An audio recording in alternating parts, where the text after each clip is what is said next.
Shalom saudara-saudara yang terkasih dalam Tuhan. Salam jumpa kembali melalui video ini. Saya mengucapkan salam sejahtera bagi setiap kita, secara khusus bagi jemaat GSJA Talitakum yang ada di Malang. Saya berdoa kiranya di masa-masa seperti sekarang, iman kita tetap dikuatkan, pengharapan kita tetap goyah, dan mata kita tetap memandang kepada Tuhan Yesus. Saya juga mengucapkan selamat hari Minggu dan selamat beribadah bagi kita semua. Mungkin saat ini kita masih beribadah di rumah-rumah, tapi sekali lagi bahwa ini tidak sedikit pun mengurangi makna kita bisa merasakan hadirat Tuhan. 2-3 orang berkumpul dalam nama Yesus, maka kita percaya Tuhan kita hadir di tengah-tengah kita. Karena itu sekali lagi mari tetap kuat dan tetap semangat, kita tetap optimis apapun yang terjadi. Immanuel, Tuhan tetap menyertai hidup dan keluarga kita.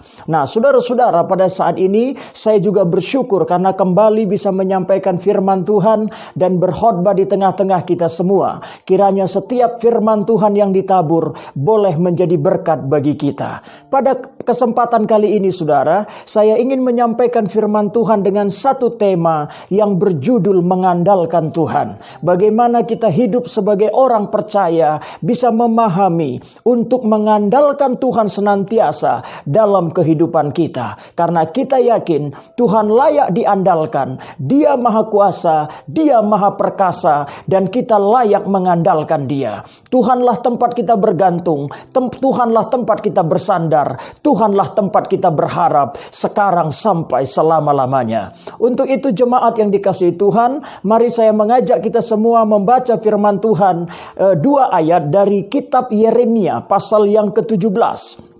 Kita akan membaca firman Tuhan dari Yeremia pasal yang ke-17, ayatnya yang ke-7 dan ayat yang ke-8. Demikian firman Tuhan. Diberkatilah orang yang mengandalkan Tuhan, yang menaruh harapannya pada Tuhan. Ia akan seperti pohon yang ditanam di tepi air, yang merambatkan akar-akarnya ke tepi batang air, dan yang tidak mengalami datangnya panas terik, yang daunnya tetap hijau, yang tidak khawatir dalam tahun kering, dan yang tidak berhenti menghasilkan buah. Luar biasa saudara-saudara, firman Tuhan yang barusan kita baca, Alkitab menegaskan, diberkatilah orang yang mengandalkan Tuhan. Nah saudara-saudara, saya melihat ayat ini, bahwa ayat ini bukan sekedar bernuansa harapan saudara. Ini bukan hanya berbicara bahwa kiranya diberkati orang yang mengandalkan Tuhan, atau ada harapan diberkati orang yang mengandalkan Tuhan. Saya tidak melihat demikian saudara. Saya melihat ayat ini sebuah pernyataan. Jadi bukan sekedar harapan, tapi dalam ayat ini ada sebuah pernyataan. Pernyataan artinya sebuah statement yang datang dari kebenaran saudara. Karena langsung dikatakan di sana, diberkatilah orang yang mengandalkan Tuhan. Langsung Alkitab mengatakan, diberkatilah orang yang mengandalkan Tuhan. Karena itu ini bukan sekedar harapan untuk diberkati, tapi sebuah pernyataan, sebuah kepastian saudara-saudara, bahwa memang artinya Tuhan pasti akan memberkati. Alkitab menjamin orang yang mengandalkan Tuhan pasti akan diberkati oleh Tuhan. Jadi ada kepastian di sana dari firman Tuhan sebagai kebenaran. Orang-orang yang mengandalkan Tuhan pasti akan merasakan berkat-berkat daripada Tuhan. Apa maksudnya saudara orang yang diberkati Tuhan? Artinya orang tersebut akan melihat campur tangan Tuhan. Dia akan selalu melihat Tuhan berperkara dalam kehidupannya. Dia tidak akan berjalan seorang diri, tetapi dia akan selalu melihat dalam semua situasi hidupnya campur tangan Tuhan, perbuatan Tuhan, pemeliharaan Tuhan, pembelaan Tuhan, dan berkat Tuhan, bahkan mujizat dari Tuhan dalam kehidupannya. Karena itu saudara-saudara, Kita mengakui bahwa kita manusia yang terbatas. Kita perlu mengandalkan Tuhan. Kita membutuhkan campur tangan Tuhan dalam setiap kehidupan kita. Nah, saudara-saudara, karena itu bersyukur ada ayat ini dikatakan diberkatilah orang yang mengandalkan Tuhan. Namun persoalannya saudara-saudara, bahwa hal mengandalkan Tuhan atau tidak mengandalkan Tuhan ini bukan perkara yang otomatis terjadi. Ini adalah sebuah pilihan saudara-saudara. Karena itu jika saya melengkapi kalimat tersebut, maka saya mengatakan diberkatilah orang yang memilih. Sekali lagi saudara perhatikan, diberkatilah orang yang memilih untuk mengandalkan Tuhan. Kenapa di sini penting kata memilih saudara? Kenapa saya menempatkan ada kata memilih untuk mengandalkan Tuhan? Karena hal mengandalkan Tuhan atau tidak mengandalkan Tuhan itu tidak terjadi dengan otomatis, karena itu adalah sebuah pilihan. Maksudnya begini saudara-saudara, bahwa orang yang sudah Kristen tidak otomatis dia pasti mengandalkan Tuhan. Orang yang pergi ke gereja sekalipun tidak secara otomatis hidupnya pasti mengandalkan Tuhan. Orang yang baru dibaptis tidak otomatis hidupnya akan mengandalkan Tuhan. Tidak demikian saudara-saudara. Karena itu di dalam ayat yang lain firman Tuhan juga mengatakan, terkutuklah orang yang mengandalkan kekuatannya, terkutuklah orang yang mengandalkan manusia. Ini berarti ada peluang, ini berarti ada sebuah kesempatan atau ada sebuah pilihan bagi setiap orang, bagi seseorang untuk dia mengandalkan manusia. Berarti ada peluang, ada ruang di sana. Seseorang bisa mengandalkan manusia atau mengandalkan kekuatannya sendiri. Kitab Amsal juga mengatakan bahwa percayalah kepada Tuhan dengan segenap hatimu dan jangan bersandar pada pengertianmu sendiri. Jadi ada ruang saudara, ada peluang di sana. Manusia ini bisa hidup mengandalkan pengetahuan atau pengertiannya sendiri. Nah, oleh karena itu kembali kepada ayat yang tadi saudara, mengandalkan Tuhan atau tidak mengandalkan Tuhan, saya katakan adalah sebuah pilihan. Jadi seseorang bisa memilih untuk mengandalkan Tuhan dalam hidupnya, tapi dalam waktu yang sama saudara-saudara, seseorang juga bisa untuk tidak memilih untuk mengandalkan Tuhan dalam kehidupannya. Nah, sekalipun saudara, seharusnya secara manusia, secara manusia rohani atau kesadaran kita akan Tuhan, seharusnya kita mengandalkan Tuhan. Itulah harapan daripada Tuhan, itulah kehendak daripada Tuhan. Tuhan berkehendak supaya kita umatnya, bahkan semua manusia ini boleh mengandalkan Dia dalam kehidupannya. Tapi dalam faktanya saudara, tidak semua orang akan memilih untuk mengandalkan Tuhan. Tapi sekali lagi, kita sebagai orang yang tahu kebenaran, saat ini kita sebagai orang yang mengenal kebenaran dari firman Tuhan, maka mari kita bersama-sama, saya mengajak kita semuanya, mari kita terus mengandalkan Tuhan dalam hidup kita. Jangan berhenti mengandalkan Tuhan dalam kehidupan kita. Saya mengatakan saudara-saudara, bahkan di atas hal-hal yang kita mampu, mari kita tetap mengandalkan Tuhan. Apalagi di atas perkara atau keadaan di mana kita tidak mampu, maka di sana sangat mutlak saudara-saudara, kita wajib mengandalkan Tuhan dalam setiap kehidupan kita. Nah, saudara-saudara, karena itu saya mengajak kita dalam kondisi-kondisi seperti ini, dalam keadaan seperti saat ini, saya mendorong, saya mengajak, mari kita terus, mari kita tetap, mari kita konsisten, mari kita tidak berhenti saudara-saudara untuk tetap mengandalkan Tuhan, mengandalkan Tuhan Yesus dalam setiap kehidupan kita. Percayalah saudara, orang yang mengandalkan Tuhan pasti akan melihat campur tangan Tuhan. Tuhan. Orang yang mengandalkan Tuhan pasti akan melihat berkat-berkat Tuhan. Tangannya akan turun atas kita. Tangan kanannya, Alkitab katakan, akan memberi kemenangan dalam setiap jalan dan kehidupan kita. Karena itu mari saudara-saudara tetap dan terus andalkan Tuhan dalam setiap kehidupan kita. Jangan menyerah, jangan putus asa, jangan mengeluh, jangan menuding sana sini, jangan menyalahkan kiri dan kanan, apalagi menyalahkan Tuhan atas setiap keadaan. Jangan pernah itu terjadi dalam hidup kita. Mari kita tetap memilih di atas segala keadaan. Kita tetap memilih kita tetap mengandalkan Tuhan Yesus dalam setiap kehidupan kita. Nah, melalui firman Tuhan pada saat ini, saya akan memberikan masukan-masukan bagi setiap kita. Seperti apakah orang, saudara, yang hidup mengandalkan Tuhan? Bagaimanakah kita yang dinamakan hidup mengandalkan Tuhan? Pertama, saudara, poin pertama adalah mengandalkan Tuhan itu bukan perasaan, saudara-saudara. Jadi, kita mengandalkan Tuhan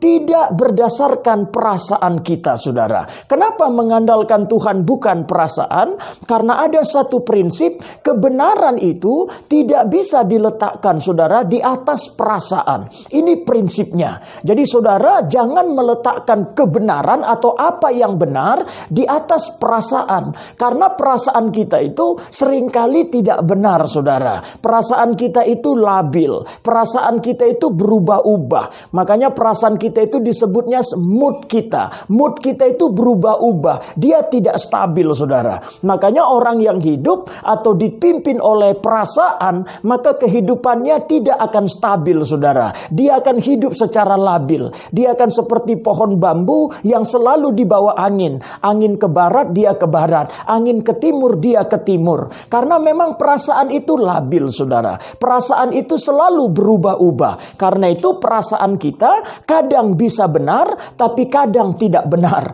Dan cilakanya, saudara, perasaan kita bahkan seringkali tidak benar. Nah, oleh karena itu Alkitab juga berkata, jangan takut. Karena perasaan takut itu ternyata, saudara, 80% tidak terjadi. 80% mayoritas dari ketakutan manusia sesungguhnya tidak pernah terjadi. Ketakutan itu lahir dari sebuah perasaan. Nah, oleh karena itu kebenaran tidak boleh diletakkan, saudara, di atas perasaan. Kebenaran diletakkan di mana? Kebenaran harus diletakkan di atas firman Tuhan. Sekali lagi, kebenaran hanya bisa diletakkan di atas firman Tuhan. Karena hanya firman Tuhanlah yang menjadi kebenaran. Tidak ada kebenaran, saudara, selain dari firman Tuhan. Nah, oleh karena itu hidup ini bukan apa kata orang. Hidup ini bukan apa kata perasaan. Tapi hidup ini pada dasarnya apa kata firman Tuhan. Itulah hidup yang paling kuat. Karena itu saudara dan saya harus hidup dan berjalan bukan atas apa kata orang dan bukan atas apa kata perasaan, tetapi kita harus hidup di atas apa kata firman Tuhan. Firman Tuhan harus menjadi timbangan bagi kita. Firman Tuhan harus menjadi ukuran bagi kita. Firman Tuhan harus menjadi cermin bagi kita. Sebab firman Tuhanlah yang layak menimbang, mengukur segala sesuatu, benar atau tidaknya segala sesuatu. Nah, kembali saudara-saudara kepada persoalan, apakah seseorang mengandalkan Tuhan atau tidak mengandalkan Tuhan? Dia tidak ditentukan oleh sebuah perasaan. Karena sekali lagi, kebenaran tidak boleh diletakkan di atas perasaan. Kenapa saya tekankan kebenaran, saudara? Karena Tuhan kita itu esensinya kebenaran. Tuhan itu Tuhan yang benar. Yesus itu pokok kebenaran. Karena itu dia juga berkata, akulah jalan, kebenaran, dan kehidupan. Roh Kudus itu juga roh kebenaran. Jadi Tuhan kita itu adalah kebenaran, saudara. Nah, karena itu dia akan bertindak, dia akan bekerja kalau umatnya ada dalam kebenaran. Nah, oleh karena itu, Kalau kita mau melihat campur tangan Tuhan, syaratnya satu, saudara. Syaratnya kita hidup dalam kebenaran, kita ada dalam esensi kebenaran, kita bisa masuk dalam inti kebenaran. Percayalah saudara, ketika kita ada dalam inti kebenaran, esensi kebenaran, maka di sana kita akan melihat Tuhan dan melihat campur tangan Tuhan dalam kehidupan kita. Nah, oleh karena itu sekali lagi kita perlu masuk ke dalam kebenaran. Nah, perasaan itu bukan kebenaran, saudaraku.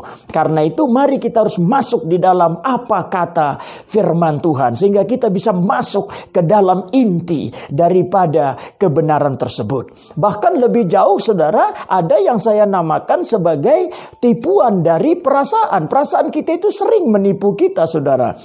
Kalau kita seandainya naik mobil dan melewati portal, itu secara refleks seringkali kepala kita menunduk, saudara. Karena ada satu suara perasaan, kepala kita bisa membentur portal tersebut. Padahal faktanya kita ada di dalam mobil. Atau kita duduk di satu sofa, lalu ada orang tua lewat di belakang kita. Secara spontan kita memajukan tubuh kita. Karena perasaan kita berkata, tubuh kita akan menyentuh orang yang lewat tersebut. Padahal kita ada duduk di atas sofa. Tapi itulah saudaraku, tipuan-tipuan dari perasaan kita. Karena itu sekali lagi intinya, kebenaran tidak bisa diletakkan di atas perasaan. Kebenaran hanya boleh diletakkan, saudara, di atas kebenaran firman Tuhan.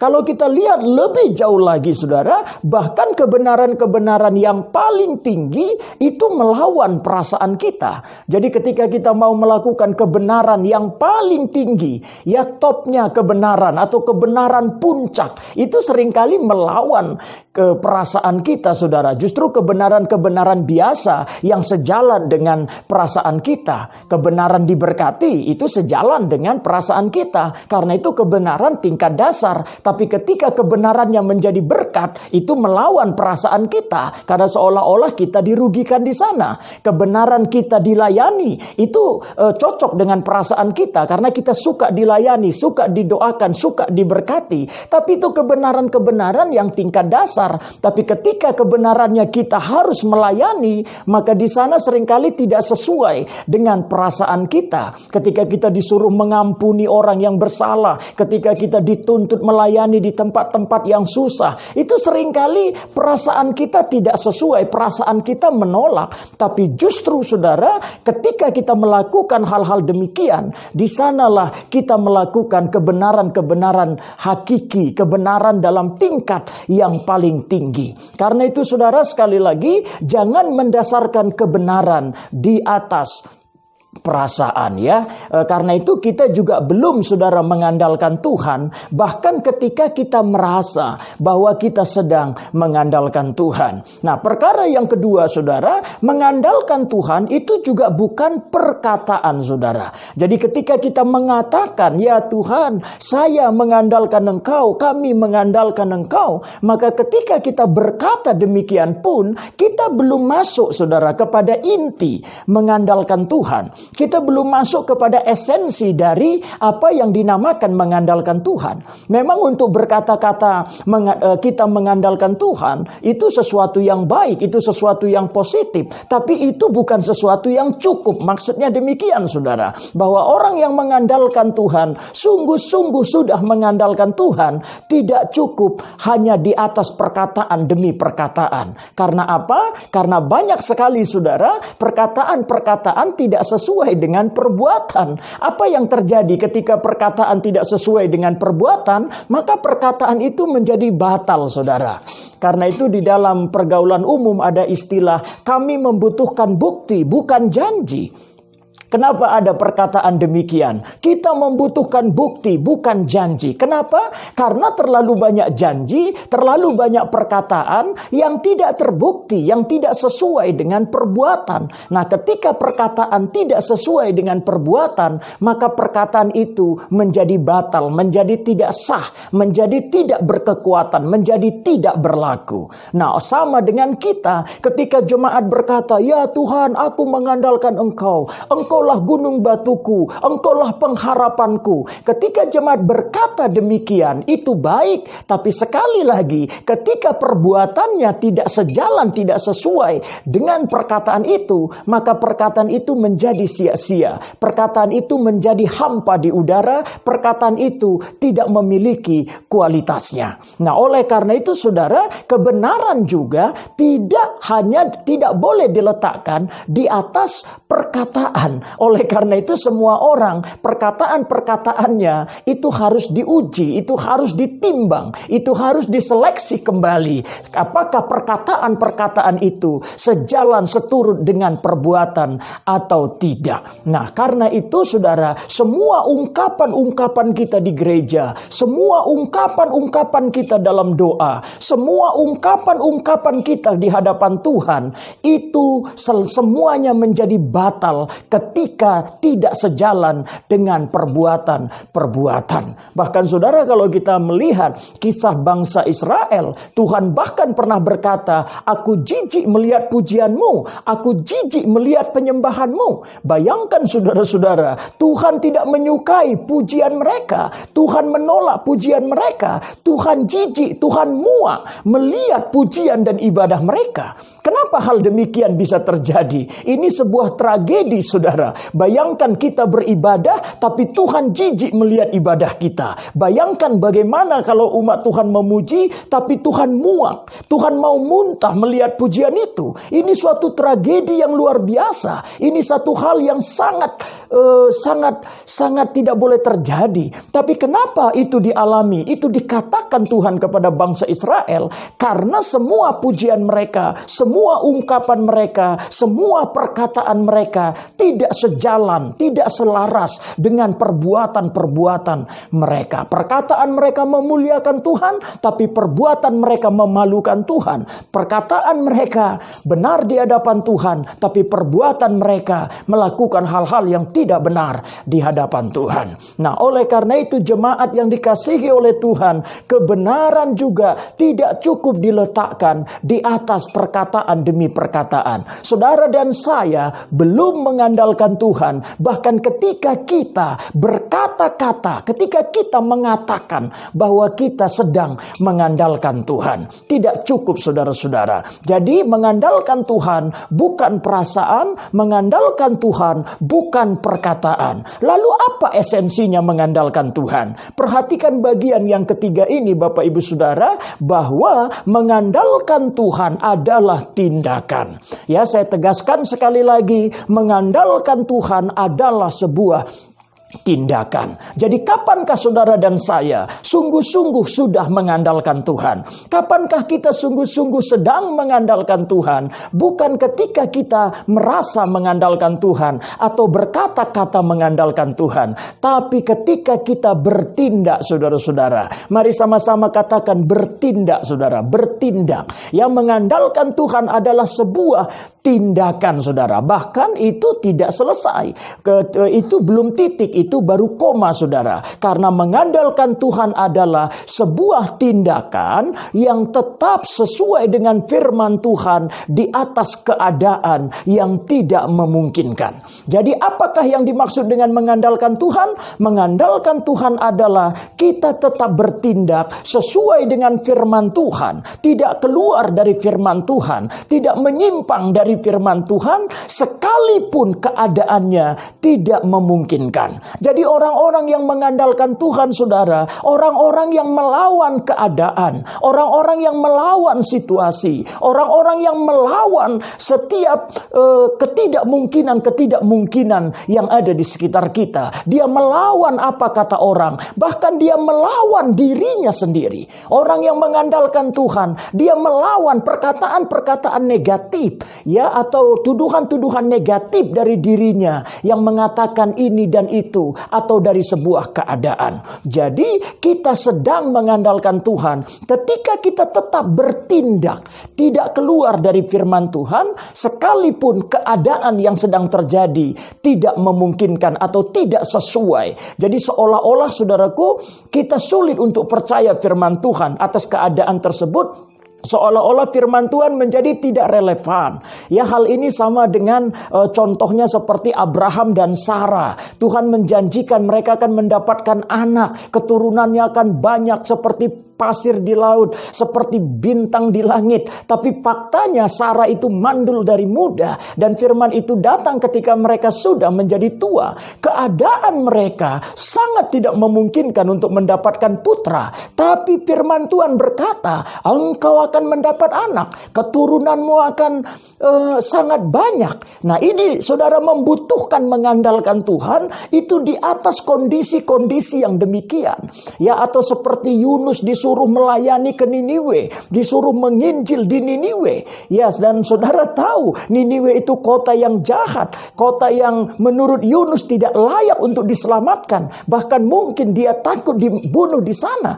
Ya, dalam kondisi demikianlah saudara, orang itu perlu mengandalkan Tuhan, saudara-saudara. Atau sama dengan seperti janda Sarfat dalam keadaan yang susah, menderita kekurangan. Bahkan pada saat itu zaman sedang kelaparan, tetapi firman Tuhan tantang dia untuk memberkati, untuk menjadi berkat, untuk memberi makanan, bahkan makanan terakhir dalam kehidupannya. Nah, kondisi-kondisi demikian saudara, yang sesungguhnya kita butuh untuk mengandalkan Tuhan. Artinya keadaan tidak memungkinkan, tetapi kita tahu kebenaran harus tetap kita tegakkan. Nah, pada saat itulah seseorang akan terbukti dan teruji apakah dia mengandalkan Tuhan atau tidak mengandalkan Tuhan.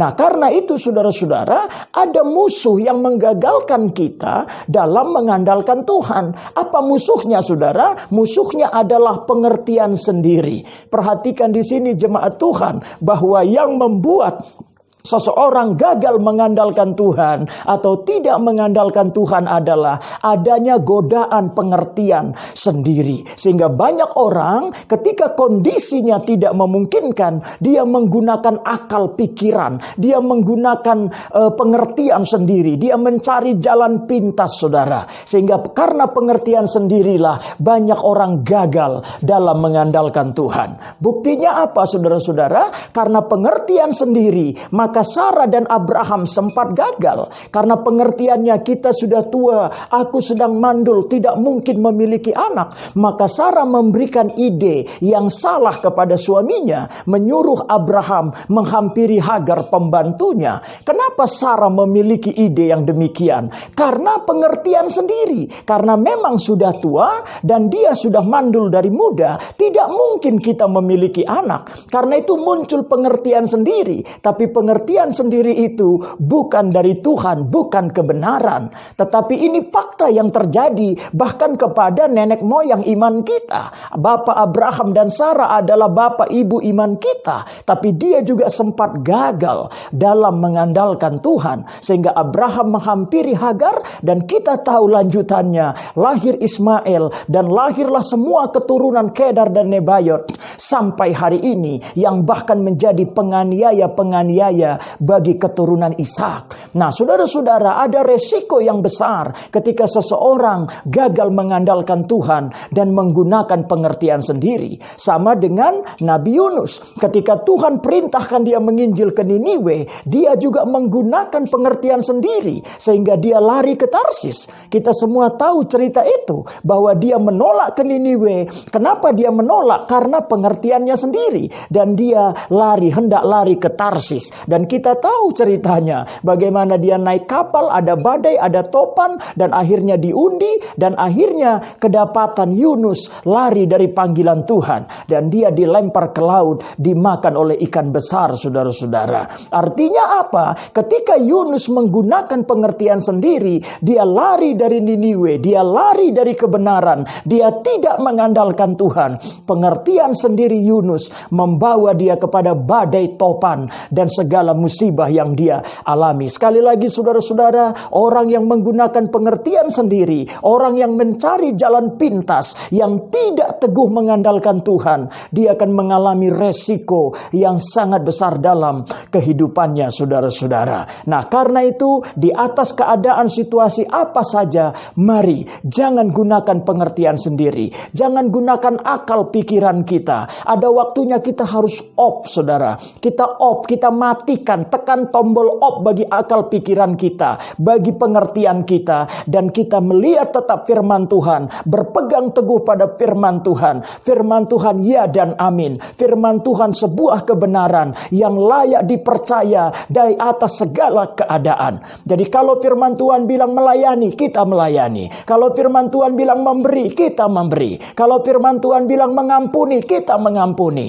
Apa kata firman Tuhan? Pegang teguh, jalankan terus, sekalipun keadaan kita tidak memungkinkan. Jangan membuat keadaan-keadaan kita menjadi alasan. Saudara, Tuhan tidak pernah terima yang saya namakan proposal alasan. Tuhan, saudara, dan saya tidak pernah mau menerima alasan. Bahkan alasan-alasan yang masuk akal Tuhan tidak terima, Tuhan tidak pertimbangkan. Apalagi alasan-alasan yang tidak masuk akal. Karena itu mari kita jadi jemaat, jangan suka membuat alasan sehingga kita tidak menghidupi sebuah kebenaran. Mari kita jadi orang-orang yang mengandalkan Tuhan, tetap percaya firman Tuhan, tetap percaya kepada kebenaran, dan tetap bertindak sesuai dengan firman Tuhan.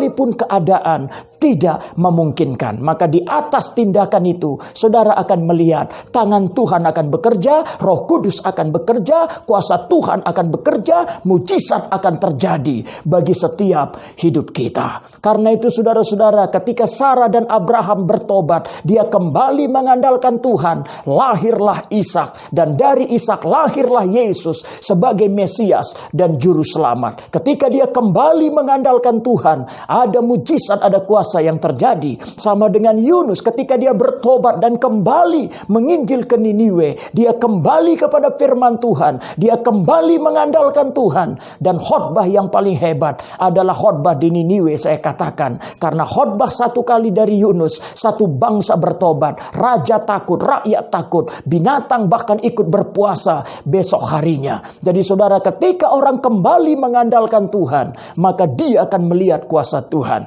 Sama dengan janda Sarfat, ketika dia tetap memberi bahkan di atas kemiskinannya, maka dia dipelihara Tuhan 3,5 tahun masa kelaparan. Ya, orang semuanya mati kelaparan, tapi janda Sarfat dan anaknya dipelihara dengan sempurna. Pesannya saudara-saudara, selalu Tuhan akan memberkati orang-orang yang mengandalkan Dia dalam kehidupannya. Saat ini apapun yang saudara alami, apapun yang terjadi dalam hidup kita, jangan pakai pengertian sendiri, jangan keluar dari kebenaran, tetap percaya kebenaran, tetap bertindak sesuai dengan kebenaran. Maka saudara akan melihat, kita sama-sama akan melihat kuasa mujizat Tuhan pasti akan dinyatakan dalam hidup kita. Inilah yang bisa saya sampaikan. Sekali lagi, salam sejahtera, shalom bagi sebuah jemaat GSJA Talitakum. Salam sehat, salam semangat, salam kekuatan, salam mengandalkan Tuhan, dan salam senantiasa melihat berkat-berkat dan kuasa Tuhan dalam hidup dan keluarga kita. Terima kasih atas semua perhatian kita. Doa saya terus menyertai. Tuhan Yesus senantiasa memberkati.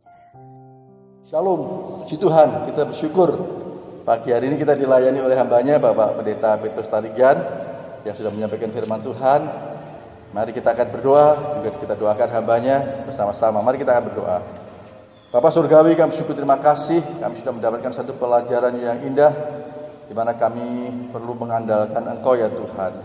Kami perlu mengandalkan Engkau bukan dengan perasaan kami, bukan dengan perkataan kami, tetapi tindakan yang sesuai dengan firman-Mu ya Tuhan. Terima kasih Tuhan. Kami mengucap syukur biarlah kami dapat melakukan firman Tuhan dengan pertolongan Roh Kudus. Terima kasih. Berkati hamba-Mu Pak Petrus Tarigan dalam pelayanannya, usaha pekerjaannya, dan juga keluarganya Tuhan. Terima kasih. Ya, semua firman yang sudah kami dengar menjadi berkat bagi kami, tidak akan kembali dengan sia-sia, dan kami juga boleh menjadi berkat bagi banyak orang. Tuhan Yesus berkati dalam nama Yesus. Amin. Baik Bapak Saudara kasih dalam Tuhan, saya ingin menyampaikan pengumuman.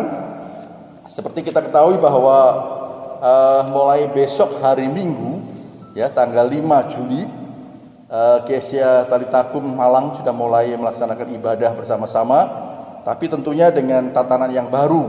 Ya, ibadahnya hanya setengah jam saja, yaitu jam 6.30, jam 6 sampai jam 6.30, dan jam 5 sore sampai jam 5.30. Nah, kemudian Bapak Ibu Saudara yang ya diperkenankan untuk ikut di dalam ibadah raya tersebut, yaitu mereka yang usianya 13 tahun sampai dengan 59 tahun ya. Jadi mohon maaf yang 13 tahun ke bawah sampai dengan 60 tahun ke atas bisa mengikuti ibadah secara online. Jangan khawatir, yang menyampaikan firman Tuhan dan juga firman Tuhannya sama. Puji Tuhan. Jadi kalau Bapak Ibu Saudara akan hadir dalam ibadah raya tersebut, ya Mbak Ani sudah bagi siapa yang pagi, siapa yang sore, dan kemudian pastikan bahwa Bapak Ibu Saudara sudah membawa checklist yang sudah diisi, ya dicentang-centang, diisi nama-nama saudara dan juga sudah ditandatangani, serahkan kepada petugas nanti di depan. Kemudian pastikan bahwa Bapak Ibu Saudara yang akan hadir nanti benar-benar sedang dalam kondisi yang sehat, ya, tidak sakit, dan saudara tidak mempunyai sakit bawaan. Saudara tidak habis bepergian selama 2 minggu sebelumnya, tidak bepergian ke luar kota, apalagi yang dari daerah-daerah yang zona merah atau zona hitam, ya, saudara. Dan pastikan saudara bisa terlebih dahulu sarapan, ya, tidak harus nasi, saudara bisa ada juga yang sarapan roti, silahkan. Dan juga usahakan bisa minum vitamin C selalu, ya. Kemudian juga disarankan supaya Bapak Ibu Saudara tidak usah menggunakan perhiasan. Kalau bisa jam juga tidak usah pakai karena dikhawatirkan virus itu akan bertahan sampai 20 jam di logam-logam. Puji Tuhan. Dan tentunya kita selalu memakai masker, ya. Kalau Bapak Ibu Saudara mau memakai ditambah lagi dengan face shield, ya puji Tuhan. Lebih baik. Saya sedang belajar memakai juga. Kemudian kita selalu menjaga jarak, menghindari kerumunan, dan Bapak Ibu Saudara sebelum berangkat ke gereja maupun pulang dari gereja, diharapkan Bapak Ibu Saudara tidak mampir ke tempat yang lain, ya, ke pasar ataupun ke mall. Harapkan Bapak Ibu Saudara pulang ke rumah dulu, baru kemudian silahkan kalau mau bepergian. Ya, bagi Bapak Ibu Saudara yang beribadah di rumah atau mengikuti secara online, saya berharap Bapak Ibu Saudara tetap semangat, ya, tetap sukacita, dan apa tadi sudah saya katakan bahwa firman-Nya dan yang menyampaikan firman sama, ya. Kemudian juga Bapak Ibu Saudara, walaupun ibadah di rumah, saya bersyukur Ibu Karmiati sudah membuka rumahnya untuk yang sepuh-sepuh dapat beribadah di sana. Tentunya tetap menggunakan masker dan menjaga jarak, ya. Kemudian supaya disiapkan hand sanitizer, ya, untuk gantinya cuci tangan. Dan kemudian disesuaikan dengan kapasitas tempatnya, tidak perlu dipaksakan, sesuai dengan tempatnya, kemampuan tempatnya. Dan saya juga bersyukur, terima kasih kepada Bapak Ibu Yonatan juga yang sudah memfasilitasi tempatnya untuk digunakan yang sepuh-sepuh, khususnya yang dari Pisang Candi Timur, tetap jaga jarak dan pakai masker, ya. Terima kasih, saya percaya Tuhan Yesus memberkati kita semua. Nah, saya ingin sedikit sampaikan Bapak Saudara sesuai dengan apa firman yang disampaikan tadi, bahwa mengandalkan Tuhan itu harus dilakukan dengan tindakan yang sesuai dengan firman Tuhan. Firman Tuhan perintahkan untuk memberi, firman Tuhan perintahkan untuk mengembalikan persepuluhan. Mari kita mau taat saja melakukan firman Tuhan, bukan dengan perasaan, bukan dengan berdalih-dalih, tetapi dengan tindakan taat sesuai dengan firman Tuhan. Janjinya bahwa diberkatilah orang-orang yang mengandalkan Tuhan, maka itu pasti akan digenapi bagi kita semua. Puji nama Tuhan. Tuhan Yesus berkati kita semua. Amin.